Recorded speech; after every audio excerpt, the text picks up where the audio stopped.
Oh yeah. Man, Hey, we got the hardest working man in crypto. Maddie, what's going on, brother? how's it going? Good to see you. Man, having you on the right side of the screen, we missed your whole thing. Yeah, that's the intro's the best part. And we're live. Hey, there it is. Nice, nice, man.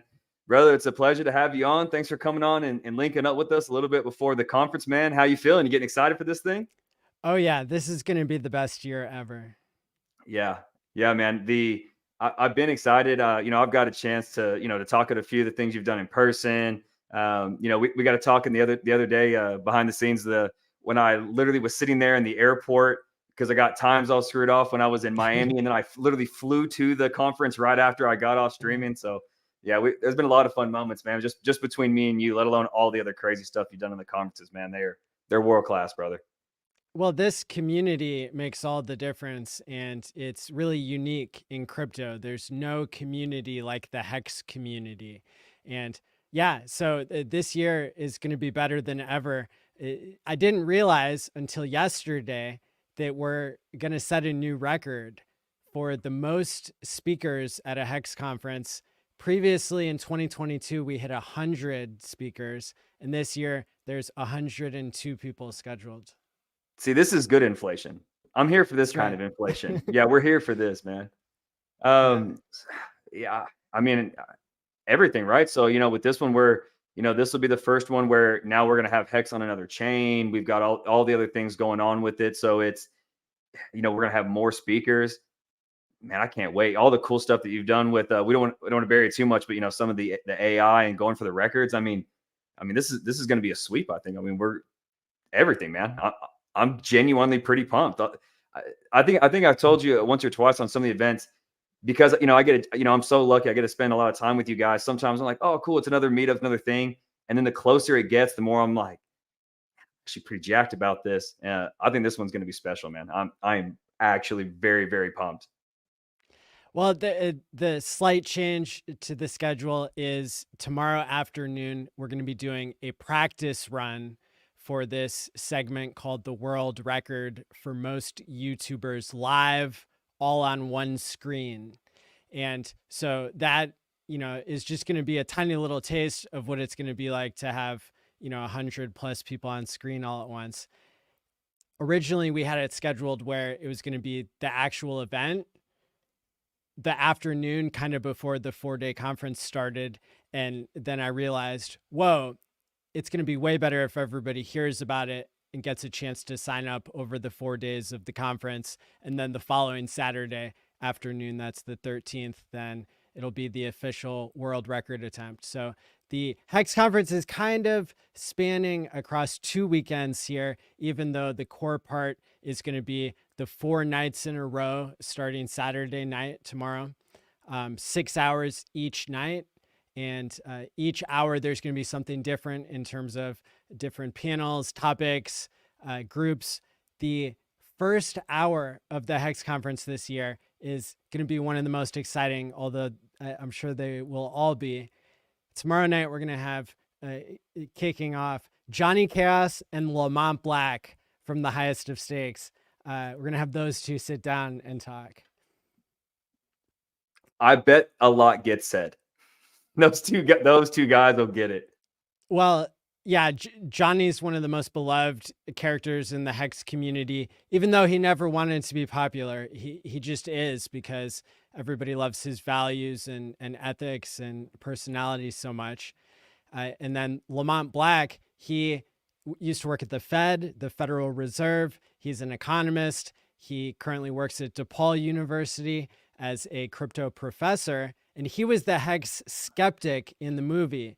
And so, what Johnny has set himself up for here is Johnny is going to be the fiat skeptic, and Lamont's going to be the Hex skeptic, and they're going to see where they come together. Where I think both those guys have something that I love seeing it in people. When you typically see people who are very passionate, very capable, or have a lot of reps at something, they tend to kind of have these pathways, right? Where if they know an answer, they have a hard time actually thinking through the middle, right? So that, you know, that's one of those things they talk about the differences. And like when you're a kid, you don't know anything, so anything's possible, and it gives you all these interesting places to go, right? And that's why kids have such a vibrant imagination. But as an adult, it's not just that you lose it; it's that you start to know answers, right?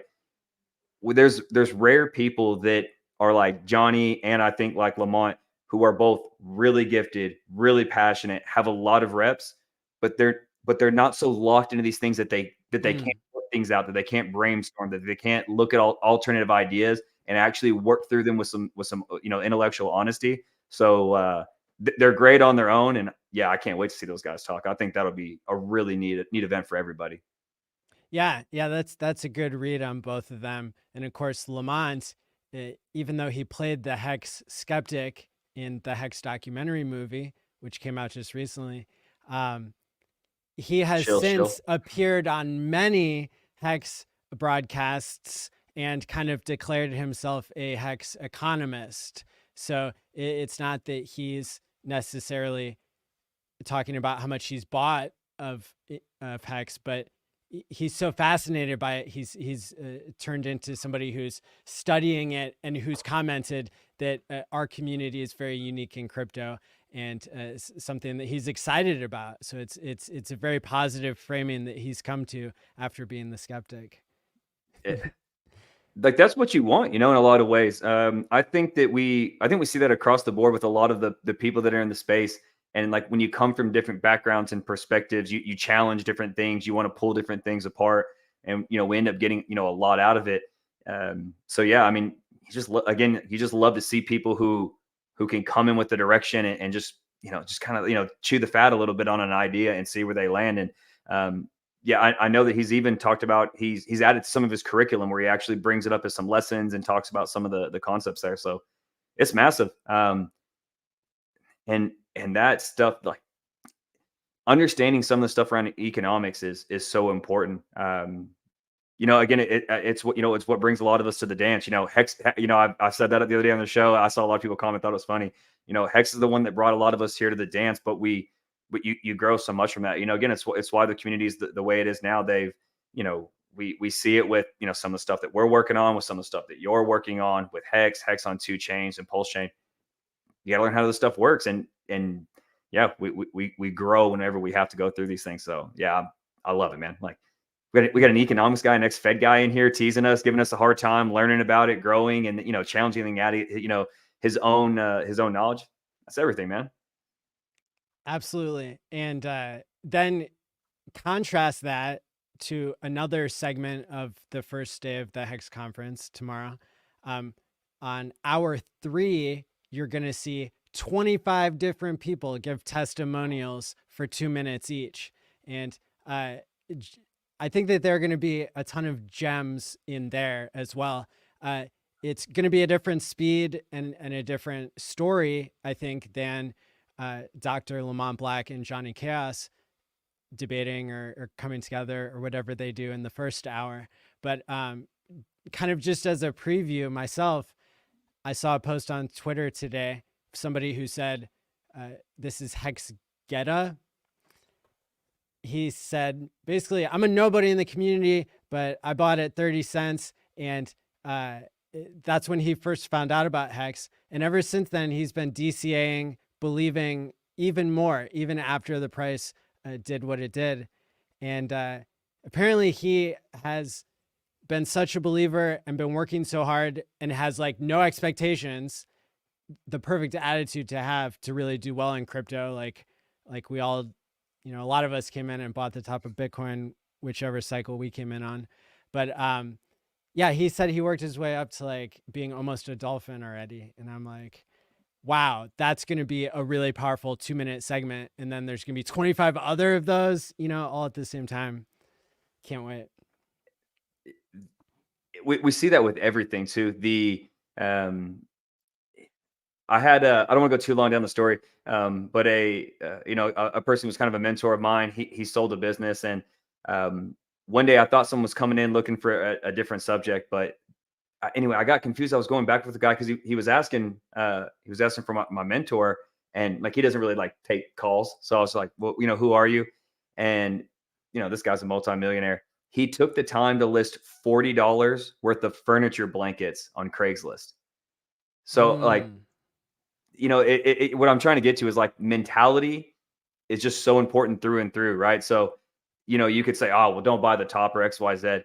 Okay. But the mentality that got him there and working through, like you said, that DCA brings that, what his, overall cost is on that. And, now he's got a chance to do something great and, hopefully see amazing returns in the future. He's got a chance to see them on two chains. Whereas if he had just bought at 30, watched it go up and crash back down and then been washed out, again, it could have just taken a massive L, right? It could have been one of the worst, the worst decision to be in HEX, but one of his worst just financial decisions as far as where he bought and where he sold. But taking the time to, to learn and move through here.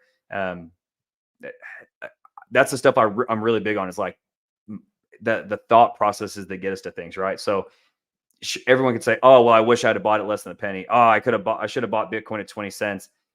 And I get the methodology, but it's like, man, if you're doing the right stuff, you just win over time, right? And I think that's a lot of your thought process about delayed gratification and HEX itself is, give it time. It works eventually, right? Oh yeah, big time. Yeah, that's part of where HEX sets itself apart from other cryptos, is how it incentivizes people to be more long-term thinking by time locking and paying your future self. And so people are earning trustless APY that never existed in crypto before HEX, and they're able to set themselves up for a better future in HEX terms. Whereas when a lot of us, myself coming into Bitcoin, bought the top in 2017 and stuck around and ended up learning, to buy the dips and that sort of thing. But not everybody's that lucky. Not everybody has a community of people to show them how to be successful in crypto. Yeah, it's community, man. It gets overused, but it's not untrue with us. Yeah. So one of the things that I'm really excited is I feel like the conference, it always comes around right when you need it, but we're seeing just again, as you get into some of the, the lagging with some other things pumping, you're seeing kind of the forks and knives and pitchforks and all that stuff come around. I guess I'm kind of putting you a bit on the spot here. Go for it. I think the conference, I guess I'm asking, do you think the conference is really coming at a needed time? Maybe we can bring some of the community together, make them see everybody on an equal playing field again, and just maybe take it down, the yelling to a dull roar a bit?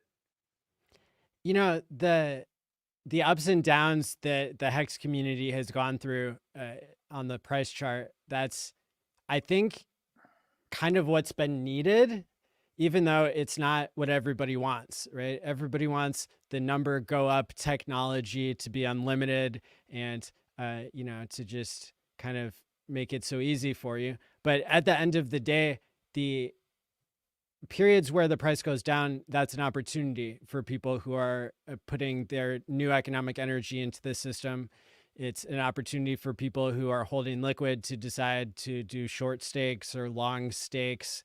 And the people who are holding liquid, they're paying kind of a price of virtual lending. It's kind of like the inflation that people are suffering. It's something that is transparent in the system, and you don't have to suffer the inflation if you choose to help protect the price by locking up the coins. So those are some of the mechanics underlying things. But when I look around and I see some people rage quitting the community because the price hasn't done what other cryptos have done, I really see that as a positive thing, because it's part of the process that needs to happen in order to get this sellers out at a lower price.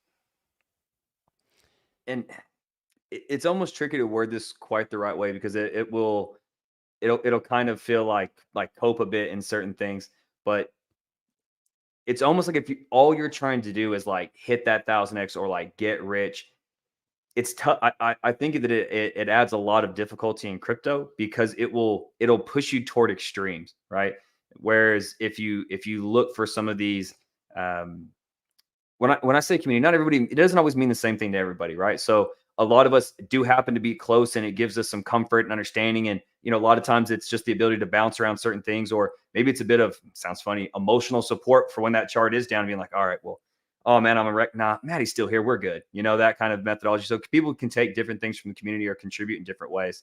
Um, but when you see that kind of like reverence around it, those are things that have that staying power, right? Like, it's almost, like we talk about the same thing when people talk about careers or anything long term, like, oh, if you're doing it for the money, you're not going to make it.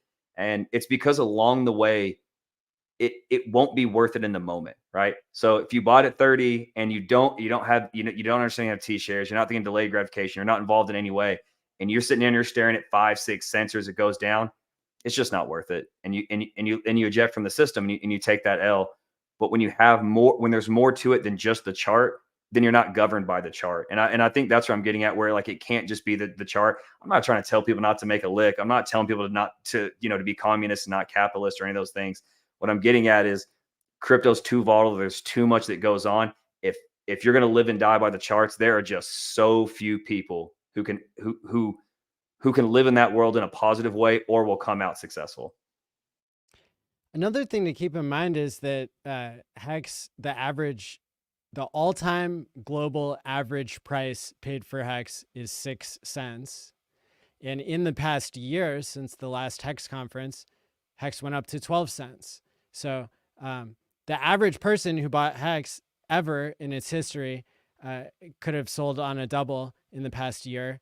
But a lot of people didn't, because they believe in the system. They believe it's worth more.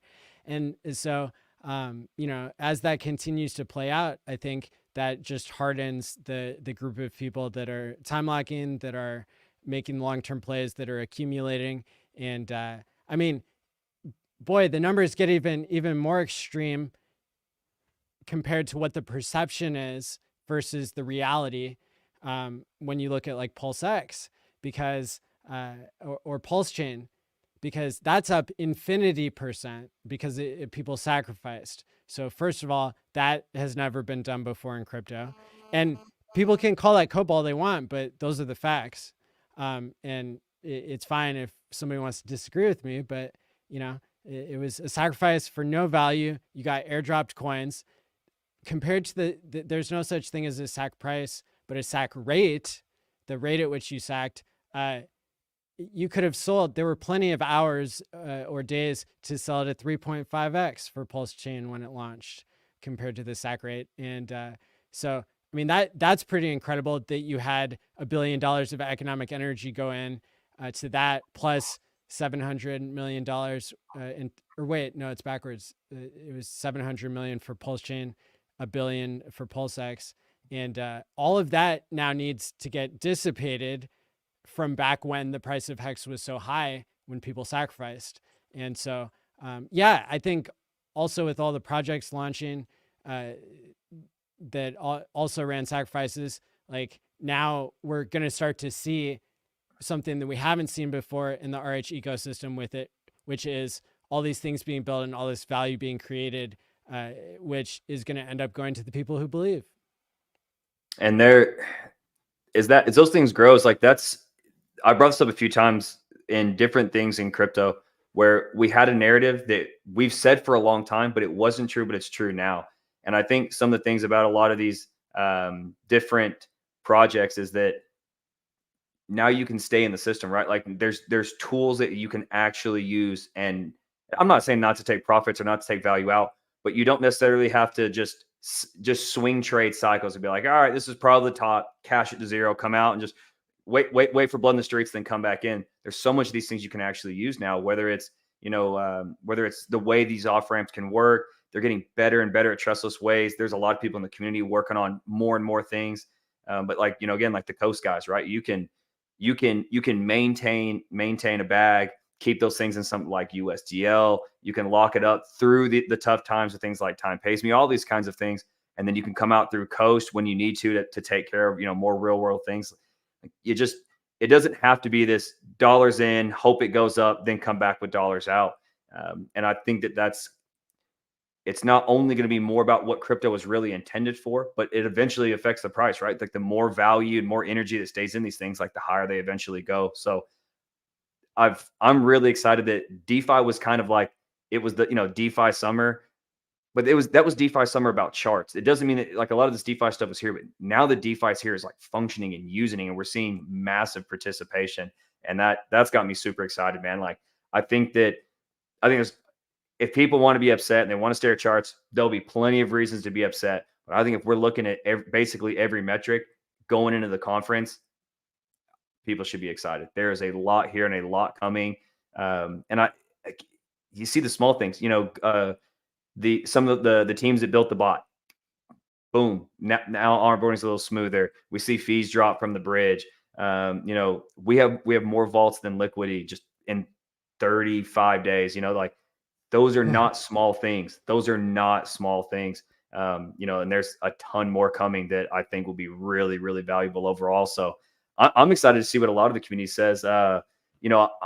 Even with so much discussion about like the ETH gas fees, I'm kind of excited to see Dip Catcher and Alex and Golkey and those guys get, like we talked about lightly last time I was on your stream. Like, man, we have cool tools to get around those. Like, how many communities, let alone have the staying power of Hex, but how many of them are like building to improve it and adding that extra utility? That's rare. Like, we don't see that kind of stuff very often. Yeah. Part of what you were saying made me think of comparing the HEX conference to other major cryptos. And HEX is the least known crypto with the most YouTubers. And so, some people might see that as upside. I think probably Bitcoin and probably Ethereum have conferences where you have 102 speakers, but do they have all of their volume off of centralized exchanges? No. So just right there, Hex is leading the way in some really, really important metrics, which is how many people are here to stand up and talk about it, put their face on camera, and make this their hobby of getting the word out, or just adding something, building something, adding something to the conversation. And then it's really incredible to see the growth, especially this year at the 4th annual HEX conference. We've come a long way. Yeah, I'm excited. So do you want to touch on the AI bit? Man, that's one of the coolest things, man. I could see the stars in my eyes when you showed me that first. And you want to share a little more about that? Oh yeah. Well, I found a pretty cool breakthrough technology that isn't super popular yet, but is so good that people who are native speakers of Chinese Mandarin, of all these different languages, Portuguese, we had different European languages, Swedish, we had all these different examples. And so I had, with permission, taken a few people's videos, Fashion Coder, myself, Richard Hart, Sticker Guy, Johnny Chaos, and I had fed them into this AI that does not only lip syncing, but it clones your voice and then does the translation in a way that kind of captures what you're trying to say in a way that native people can understand. And so this is Seeing the a big leap dog RH in forward. Portuguese. For those that haven't seen it, do you have it on your? Is it on your Twitter? Is the short on your It's Twitter? pinned. Yeah, it's pinned on my Twitter. For everyone that's sitting here, as soon as this is over, go double check. Go look at this pin. All of it's incredible. The Mandarin is wild, but when you get to see RH, I think because so many of us are so familiar with his cadence and everything like that, hearing it in Portuguese, where you hear that it's not just in Portuguese, but the delivery, the lips are so close. That one shocked me. It's powerful. Yeah. It's really cool. It's really hard to tell that this person isn't speaking fluently in their, in a native tongue. And so, the reason why we're doing this, to be leading the way out of any crypto conference, to be the first having AI lip sync translation, is because I want to attract more Ethereum Genesis whales and bring this idea of HEX, which I think is a very good thing for people, delaying gratification and building such an amazing community for 15 years plus. People in every language deserve to be involved. And so if we can get the message out to more people, then that's really the goal. And so this year, at the end of each hour, I will ask people to do a short segment where they give a message to the world. That'll help the AI to not get confused when people talk over each other. And it'll make for really good content to have one person speak at a time for the AI segment. And then, of course, I'll be experimenting to make other talks compatible. For example, Johnny Chaos and Lamont, that being the first talk here on the schedule, I think that there's a good chance that that talk will be translatable. However, if you have 9 people on screen and they're talking over each other, then that isn't going to create as good of a product. And there is a certain bar of quality that we're just knocking out of the park here. And yeah. So that's going to be the format. And really the big idea is to get more Ethereum Genesis whales, to get more whales in legacy finance. There are 2,500 billionaires in the world, and what is it, 60 million millionaires or something. So there's plenty of people to tell about HEX who haven't heard about it because we were only doing the conference in English before. And I'm one that I like to travel. Most people know like my wife's Iraqi, so I do a lot of things in the Middle East. Like I can speak like a 3-year-old in Arabic. But I've got a chance to spend some time in like South America and more Central America recently. They like when you look at El Salvador, possibly what we have in Argentina, like so something that you're seeing that adoption with Bitcoin there. But one thing maybe people didn't really notice is with like the freedom visas in El Salvador, they're also accepting USDT, which I'm not necessarily like super excited about Tether necessarily, but like they're not just taking Bitcoin, but they're taking Bitcoin in a stable coin, right?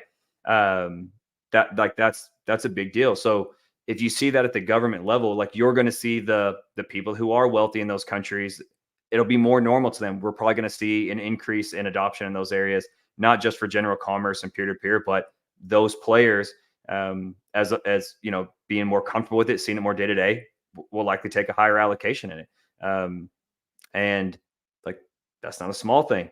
When you see, like Turkey is one as well. Obviously, places like UAE with Dubai, Singapore, like we're seeing more and more of these areas, and they're not only just having adoption, but they're also setting up rules that make sense to be more crypto forward. Multiple of these places that are doing like citizenship by investments also have different incentives where either income earned outside of the country, or even specifically in El Salvador, income earned on digital assets and things like that don't have taxes. So there's more of a reason for those people to get involved, right? Like they're almost basically taking their economic rules as a product, right? It's an invitation to come in. So the more places do this, the more we're going to see non-Western, non-English speaking, less traditional, sort of what we think of now as kind of traditional crypto players. They're going to come in just because there's extra incentive. So to make sure that our community is one of the ones leading on giving everyone an avenue to learn and understand. It just shows effort. It just shows we care and we want these things to grow. But it will be a bigger and bigger deal as we go, as we see all these different pockets in the world start to have different reasons why different players might want to come be more involved in the space and DeFi. Exactly. And you have to keep going back to asking yourself, like, why is it the HEX community that's doing this first?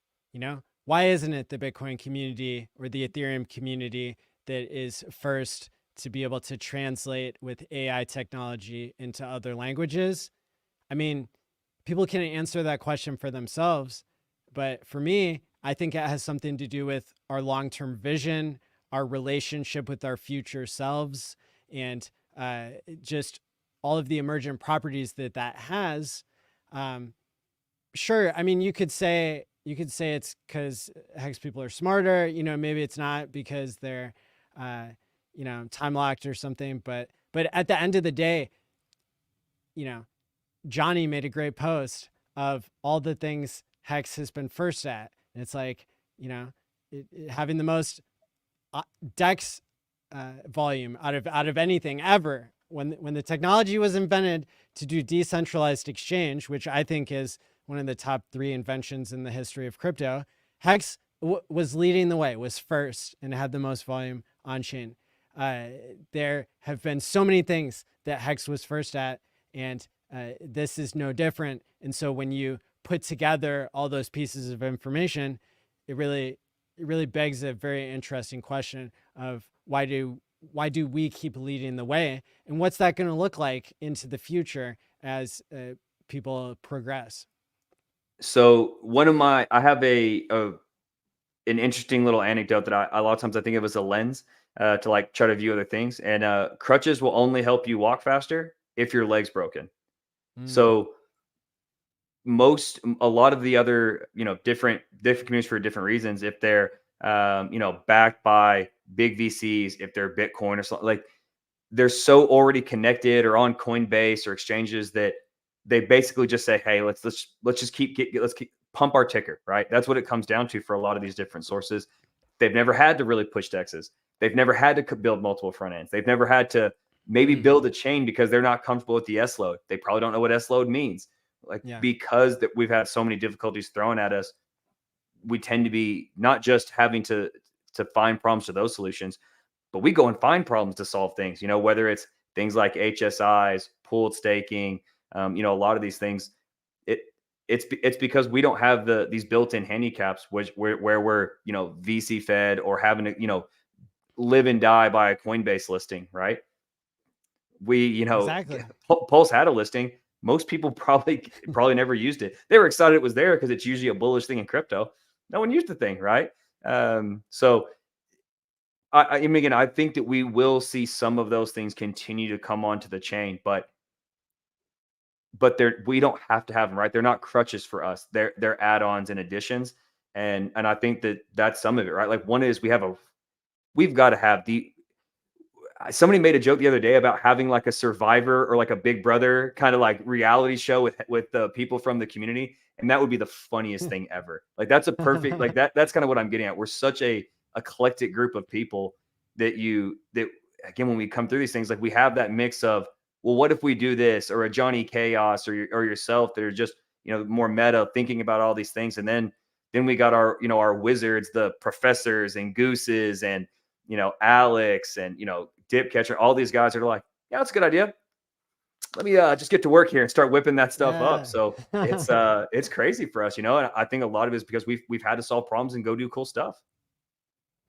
The community really never ceases to impress me. And, from participation in the conference to everything that's being built, and just, the quality of the people at the meetups that we've experienced, it's really amazing. Yeah. It's super powerful, man. Okay, let's see. What did we miss? We missed anything else great about the conference, man? I'm going to be there tomorrow for everything. I can't wait. What do we got, man? What else is coming? We get any word from the man himself? I mean, so that is something that I'm okay with not knowing and getting it to be a surprise. I was surprised on Christmas whenever Richard dropped a long video for the community. I hope that he does the same thing again in this situation. And so I've earmarked 1 to 2 hour spot where Richard has spoken in the past. I don't have any, I don't have any knowledge of whether he'll speak this year or not. The invitation is open, and if Richard doesn't get a chance, basically, to make a video of new material, then of course I'm gonna have something else prepared that'll be a nice surprise for the community. And I mean, really, aside from all that, I think this year is really standing out. This is the first year we don't know if he's speaking or not, and but the schedule's never been stronger. We got It's a lineup. we got another billionaire type person here, named Robert G. Allen on day 2. He's doing a 20-minute talk with Corey Geary. And Robert G. Wonderful. Allen is somebody who's written 7 books on passive income, and he has done $1.5 billion in real estate deals himself. And so he's a Hexican, he's a Pulsican, and he did a 20-minute talk. Then, so there's all kinds of talent and special people that are going to be new this year or returning. And really, that's the power of the community when you get past the founder. Basically, the founder is somebody who, in Bitcoin's not a security because you have no expectations of the founder. But Bitcoin, it still does a really good job of doing what it's supposed to do. And it probably even does a better job of doing what it's supposed to do and being what it's supposed to be without having a centralized leader. In this case, whether this year is going to be with or without Richard speaking, we know that Richard is still tweeting all the time as a thought leader in the crypto space and in the world. And we also know that we have a core of people here who can build things and make this successful for what it's meant to be, which is a decentralized thing that lives up to the being true DeFi. Yeah, I think that should be the goal of any community that has a type of central figure that wants to keep always progressing in DeFi. Is that, I don't think anyone really wants RH to matter less, but we want the community to keep mattering more and more and more, right? Like that's what we want to keep seeing. And so to have a panel and a lineup like that, we'll just get the applause going now, man. Again, to get that stuff coordinated is not easy. I usually have to thank people on streams, yourself included, for bringing me on. Man, I'm a task just to get down. All right, cool, I got to go here and show up. So just getting these things scheduled. You start talking about triple digit speakers, like that is an absolute skill and a task on its own, man. Let alone having this lineup, all the cool stuff, the AI, and bringing everyone on. It's not a small feat. It's very appreciated, and people don't know what they don't know. And, it's almost easy to take some of that stuff for granted, having guys like yourself, because when you do it and don't have to see it, when there's not problems, you don't realize there are problems to be had. So man, big kudos. It's a lot of effort. Running events like that is a special skill. It's really cool to see, not just the effort with streams and all that stuff, but again, organizing big events is no small thing, man. Well, thank you. Yeah, it's worth it. And, I've gotten practice with this community that is second to none. And so having so many people that inspire me to work with, and they all want to show up because they believe in each other, that's a really cool thing that I'm thankful for to the community. And, another thing that I'm really thankful for is Liquid Loans being a supporter of the conference this year, and making sure that I don't lose money on the AI and all that good kind of stuff, all these different operations. And so, the truth of the matter is that I don't look at it specifically like a sponsorship per se, because I already wanted to work with you guys, and Right. I already was inspired by you and thought very highly of you, and wanted you guys to be spotlighted. So it seems like it worked out really well to have Liquid Loans being featured on the first day of the conference. Yeah, I'm glad to hear it and appreciate it. Yeah, like I said, we've always been discussions. I've hopped on your stream, before. We've again, we've years now. This will be what is it, 3 years? 3 years that I was spoken at one of the conferences or not, right? 2021, 22, Yeah. 20, maybe 4 now. I'm not even sure. Haven't even kept track. So yeah, I mean, it's really cool stuff. Yeah, it's just so fun. Again, ever since we got a chance to the first time we met in person there in Austin and progress and do things, it's a cool thing not only to be involved with the community, but I think one thing that we definitely don't see enough of on Twitter is it's especially Twitter itself. It's so easy to dunk on Twitter. It's like a reflex. Like if you gave Gandhi Twitter, he would dunk on people. It's just built into the system. Like you can't just not. You're sitting right there. So But like when you come to the conferences, man, like there's just such a different connection, and people crack up and laugh, and people are showing up with custom gear that they make and all that, entirely different. So I'm hoping seeing the conference again will help lower the temperature and have everybody in that right vibe, and really breathe things together again. Just remind everybody that we are much more alike than we are different. I really hope so, man, because it's going to be a cool lineup. Oh yeah. Oh yeah. And of course, this is an online event. I also do an online Pulse conference every year in July. This year, it looks like we might hear more at the conference about an in-person event that RG3 and Discourse Syndicate and Dollar Cost Crypto and Cultivate Crypto are putting together for the old conference dates that I used to have, 369, March 6th through 9th. And they're looking at basically Vegas for that event as well.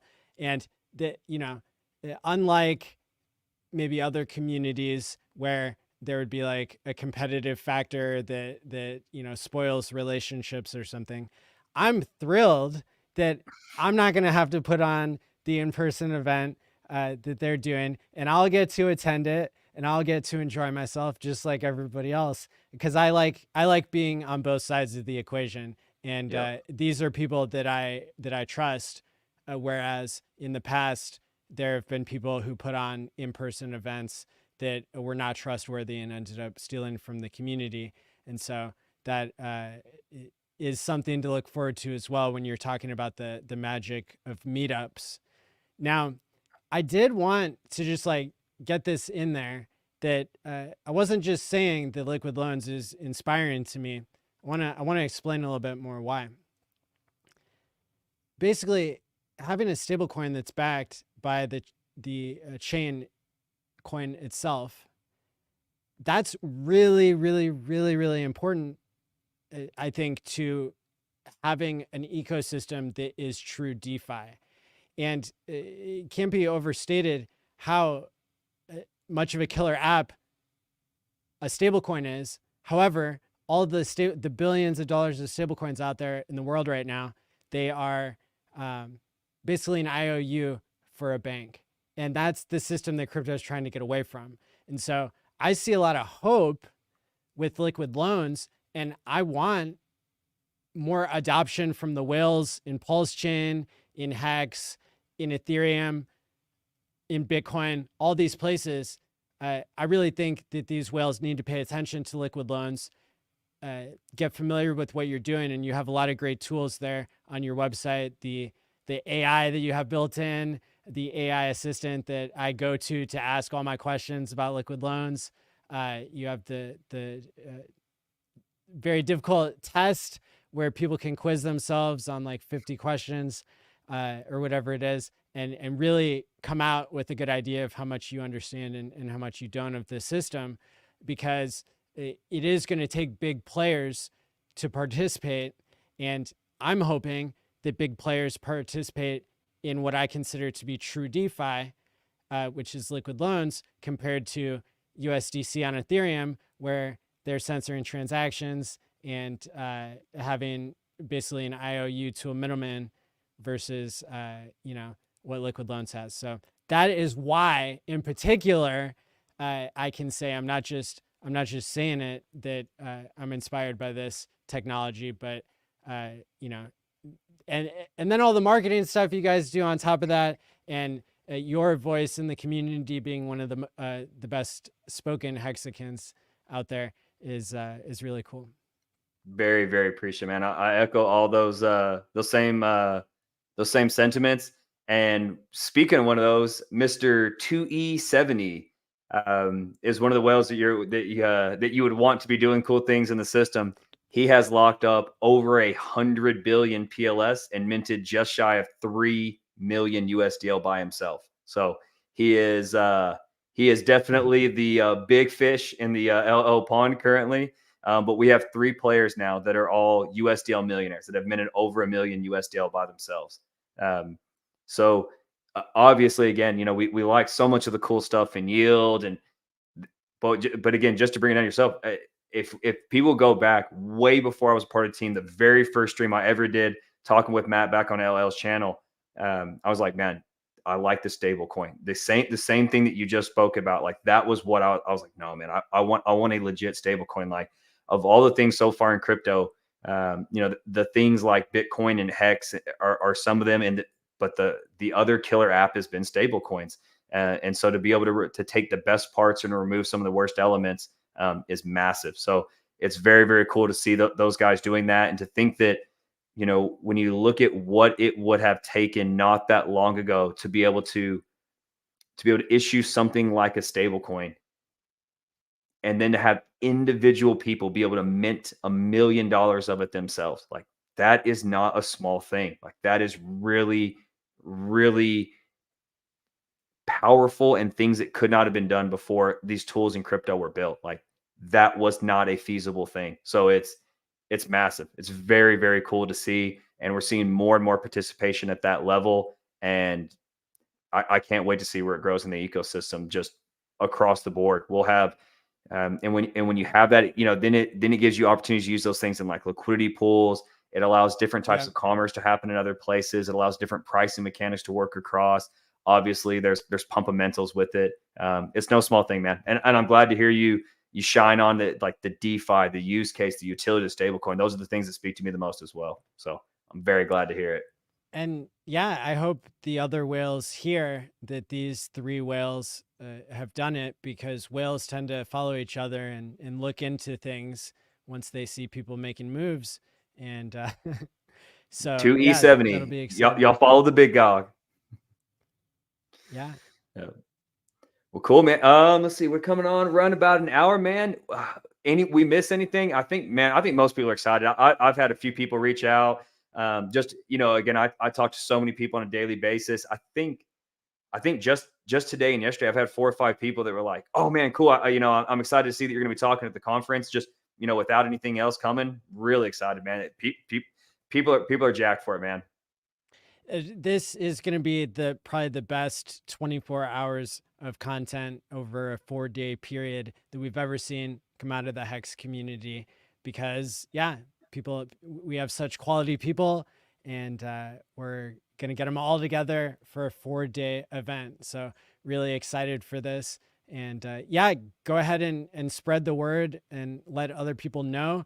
I think that no matter who you have in your life that you want to know about HEX, if they catch any part of the HEX conference, I think that they'll probably have a favorable impression. That's actually going. That's a good spot to land on, man. To as we close out here, the HEX conference. Like, look through the schedule. This is something I try to talk about all the time. There's all kinds of personalities, right? So if you've got someone that's more like meme and they like some of the goofy stuff and the fun crypto things, maybe they resonate with me, maybe they don't. But we've got some fun players that are a lot looser. We're gonna have some of the panel discussions. Like if they're into just the laughs and the jokes and more charismatic stuff, we have those speakers. If they're more, they got right angles, they're more TradFi guys, man, let Johnny Chaos and Lamont speak to them. Like look at the lineup and think about other people that will resonate with all these different discussions. Like, for people like me and Maddie, we love all these guys. We're going to hang out probably, whatever we're not participating in, he'll be busy with a lot of it.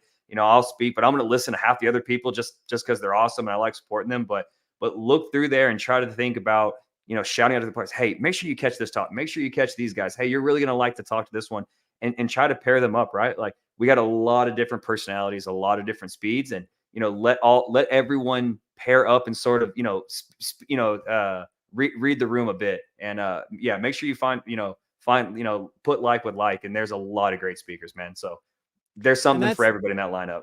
Yeah, and that's another reason why the HEX conference creates so much value, is because people can get a sample of all the different personalities and then decide to start watching that person regularly.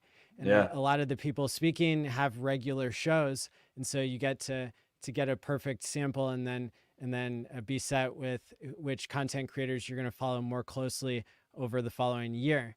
So I guess make sure you use the domain hexconference.com that takes you to a blog post website I've got set up that has the links to all the different days and all the information that people would need. Absolutely. Maddie, thanks for coming on, man. I'll catch you tomorrow. Can't wait for the conference. Everybody make sure that you're like, following, subscribing, hexconference.com. Most of you guys know a lot of the speakers. You know where Maddie's at on Twitter. Come shout at everybody, man. We can't wait to see everybody. And we will catch y'all tomorrow for the LL day of the HEX Conference. Maddie, you're a legend, brother. Thanks for having me on. All right. Cheers, guys.